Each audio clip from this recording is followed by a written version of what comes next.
thought it was pretty clear in that last video, but my gains were not enough to rip up this floor by myself. So I called in the big guns. At first, Dad was running into the same issues that I had been, where the particle board was just breaking up into tiny pieces, and it was taking him forever. But he figured out pretty quickly that by taking the crowbar and loosening up the particle board all along the exposed edge, helped him to get out bigger pieces. While this didn't completely eliminate the tiny pieces that were coming out, it did help it go a lot faster. And when we first started, we were just taking turns. So Dad got tired and I tapped in, and when I got tired, Dad came in to help.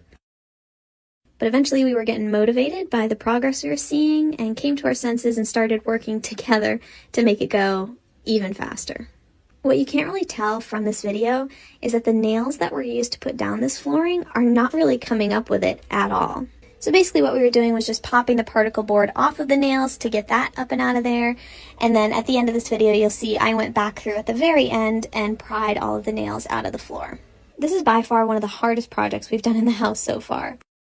It just took so much time and so much energy. We were both exhausted by the end of this. But all that hard work just made the end result that much more satisfying, knowing all the sweat equity we'd poured into this project. And it really made such a big difference in this room. As we went along, we were just moving all of the big pieces out to the truck so we could do a dump run. And we saved all these little pieces just to pick up at the end before doing a sweep of the room. At this point, the nails were still on the floor, so the brooms kept getting stuck. But I came back later with an empty tool belt and my crowbar to pull all of those nails up.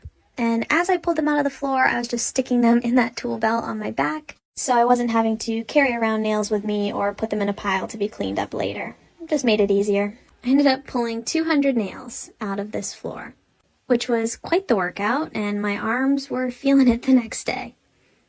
And here's what the room looks like now.